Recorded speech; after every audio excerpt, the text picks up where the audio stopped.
Now Sarai, Abram's wife, had borne him no children. But she had an Egyptian slave named Hagar, so she said to Abram, "The Lord has kept me from having children. Go, sleep with my slave, perhaps I can build a family through her."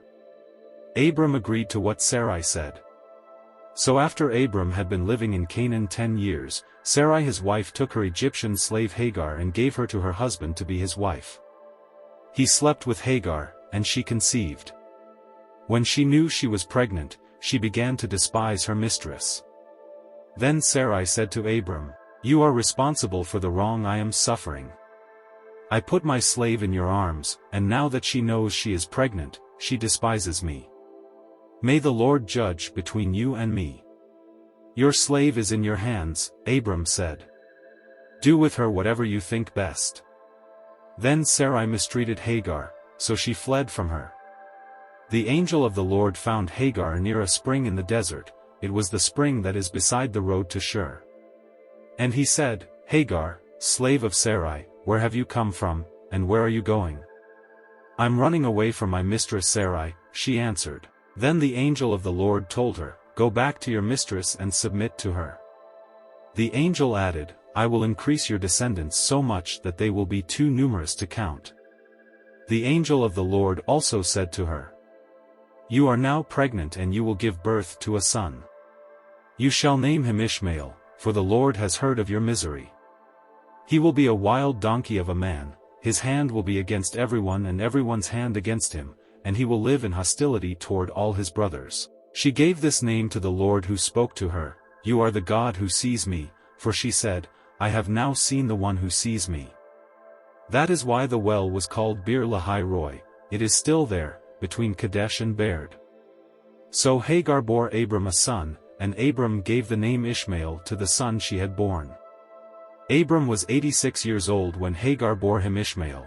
When Abram was 99 years old, the Lord appeared to him and said, "I am God Almighty, walk before me faithfully and be blameless. Then I will make my covenant between me and you and will greatly increase your numbers." Abram fell face down, and God said to him, "As for me, this is my covenant with you, you will be the father of many nations. No longer will you be called Abram, your name will be Abraham, for I have made you a father of many nations.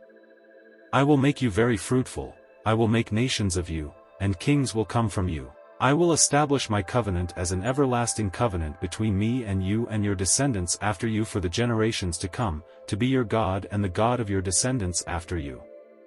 The whole land of Canaan, where you now reside as a foreigner, I will give as an everlasting possession to you and your descendants after you, and I will be their God." Then God said to Abraham, "As for you, you must keep my covenant, you and your descendants after you for the generations to come. This is my covenant with you and your descendants after you, the covenant you are to keep, every male among you shall be circumcised. You are to undergo circumcision, and it will be the sign of the covenant between me and you. For the generations to come, every male among you who is 8 days old must be circumcised, including those born in your household or bought with money from a foreigner, those who are not your offspring. Whether born in your household or bought with your money, they must be circumcised. My covenant in your flesh is to be an everlasting covenant. Any uncircumcised male, who has not been circumcised in the flesh, will be cut off from his people, he has broken my covenant." God also said to Abraham, "As for Sarai your wife, you are no longer to call her Sarai, her name will be Sarah. I will bless her and will surely give you a son by her. I will bless her so that she will be the mother of nations, kings of peoples will come from her." Abraham fell face down, he laughed and said to himself, "Will a son be born to a man 100 years old? Will Sarah bear a child at the age of 90? And Abraham said to God, "If only Ishmael might live under your blessing." Then God said, "Yes, but your wife Sarah will bear you a son, and you will call him Isaac. I will establish my covenant with him as an everlasting covenant for his descendants after him. And as for Ishmael, I have heard you, I will surely bless him, I will make him fruitful and will greatly increase his numbers. He will be the father of 12 rulers, and I will make him into a great nation. But my covenant I will establish with Isaac, whom Sarah will bear to you by this time next year." When he had finished speaking with Abraham, God went up from him. On that very day Abraham took his son Ishmael and all those born in his household or bought with his money, every male in his household, and circumcised them, as God told him. Abraham was 99 years old when he was circumcised, and his son Ishmael was 13. Abraham and his son Ishmael were both circumcised on that very day. And every male in Abraham's household, including those born in his household or bought from a foreigner, was circumcised with him. The Lord appeared to Abraham near the great trees of Mamre while he was sitting at the entrance to his tent in the heat of the day. Abraham looked up and saw 3 men standing nearby. When he saw them, he hurried from the entrance of his tent to meet them and bowed low to the ground. He said, "If I have found favor in your eyes, my Lord, do not pass your servant by. Let a little water be brought, and then you may all wash your feet and rest under this tree. Let me get you something to eat, so you can be refreshed and then go on your way, now that you have come to your servant." "Very well," they answered, "do as you say." So Abraham hurried into the tent to Sarah. "Quick," he said, "get 3 seahs of the finest flour and knead it and bake some bread." Then he ran to the herd and selected a choice, tender calf and gave it to a servant, who hurried to prepare it. He then brought some curds and milk and the calf that had been prepared, and set these before them. While they ate, he stood near them under a tree. "Where is your wife Sarah?" they asked him. "There, in the tent," he said. Then one of them said, "I will surely return to you about this time next year, and Sarah your wife will have a son." Now Sarah was listening at the entrance to the tent, which was behind him. Abraham and Sarah were already very old, and Sarah was past the age of childbearing. So Sarah laughed to herself as she thought, "After I am worn out and my Lord is old, will I now have this pleasure?" Then the Lord said to Abraham, "Why did Sarah laugh and say, 'Will I really have a child, now that I am old?' Is anything too hard for the Lord? I will return to you at the appointed time next year, and Sarah will have a son." Sarah was afraid, so she lied and said, "I did not laugh." But he said, "Yes, you did laugh." When the men got up to leave, they looked down toward Sodom, and Abraham walked along with them to see them on their way. Then the Lord said, "Shall I hide from Abraham what I am about to do? Abraham will surely become a great and powerful nation, and all nations on earth will be blessed through him. For I have chosen him, so that he will direct his children and his household after him to keep the way of the Lord by doing what is right and just, so that the Lord will bring about for Abraham what he has promised him."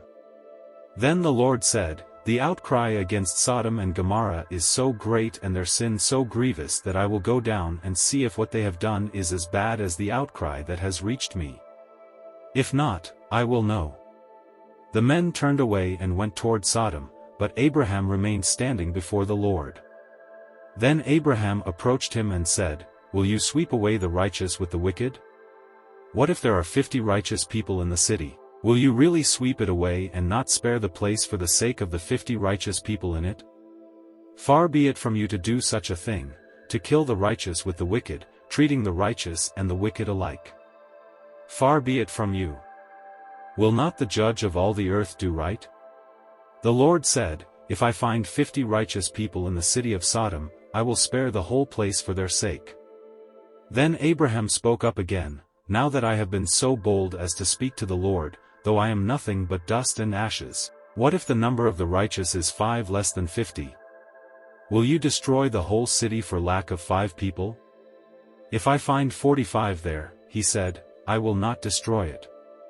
Once again he spoke to him, "What if only 40 are found there?" He said, "For the sake of 40, I will not do it." Then he said, "May the Lord not be angry, but let me speak. What if only 30 can be found there?" He answered, "I will not do it if I find 30 there." Abraham said, "Now that I have been so bold as to speak to the Lord, what if only 20 can be found there?" He said, "For the sake of 20, I will not destroy it." Then he said, "May the Lord not be angry, but let me speak just once more. What if only 10 can be found there?" He answered, "For the sake of 10, I will not destroy it." When the Lord had finished speaking with Abraham, he left, and Abraham returned home. The two angels arrived at Sodom in the evening, and Lot was sitting in the gateway of the city. When he saw them, he got up to meet them and bowed down with his face to the ground. "My lords," he said, "please turn aside to your servant's house. You can wash your feet and spend the night and then go on your way early in the morning." "No," they answered, "we will spend the night in the square." But he insisted so strongly that they did go with him and entered his house. He prepared a meal for them, baking bread without yeast, and they ate. Before they had gone to bed, all the men from every part of the city of Sodom, both young and old, surrounded the house.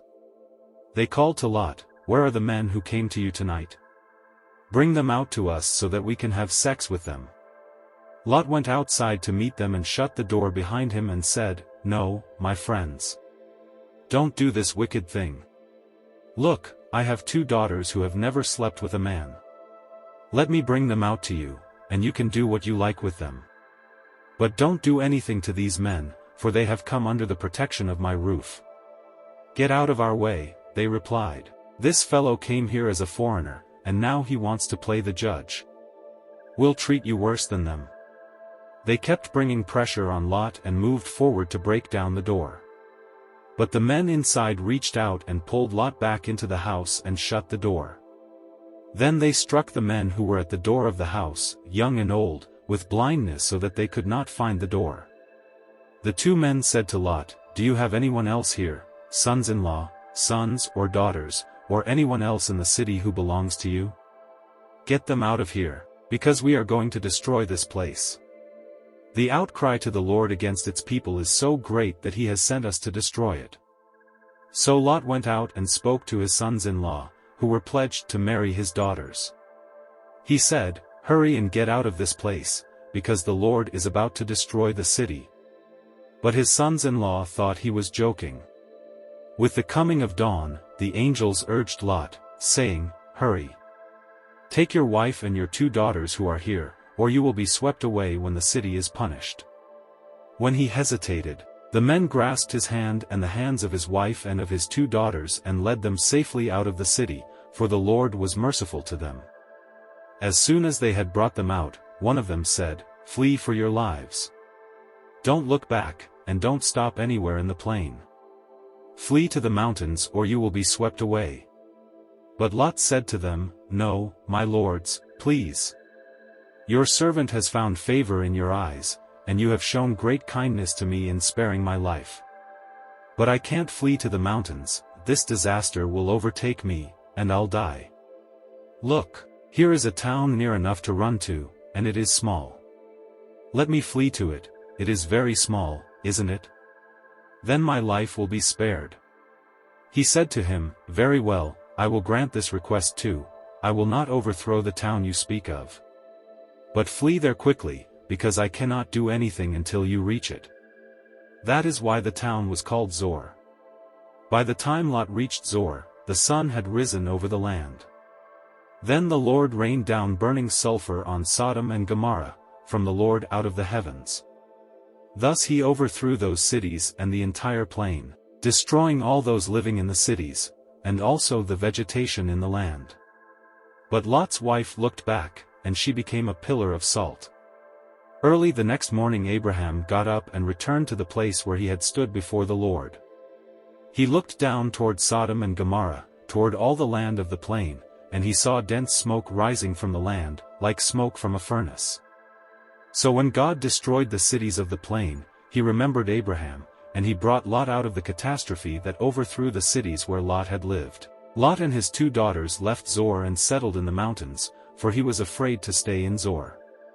He and his 2 daughters lived in a cave. One day the older daughter said to the younger, "Our father is old, and there is no man around here to give us children, as is the custom all over the earth. Let's get our father to drink wine and then sleep with him and preserve our family line through our father." That night they got their father to drink wine, and the older daughter went in and slept with him.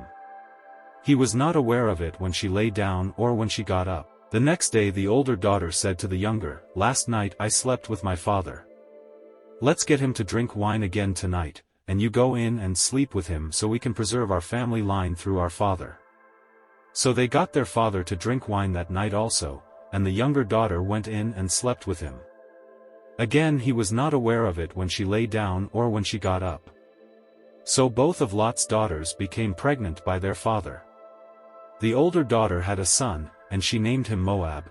He is the father of the Moabites of today. The younger daughter also had a son, and she named him Ben-Ammi. He is the father of the Ammonites of today. Now Abraham moved on from there into the region of the Negev and lived between Kadesh and Shur. For a while he stayed in Gerar, and there Abraham said of his wife Sarah, "She is my sister."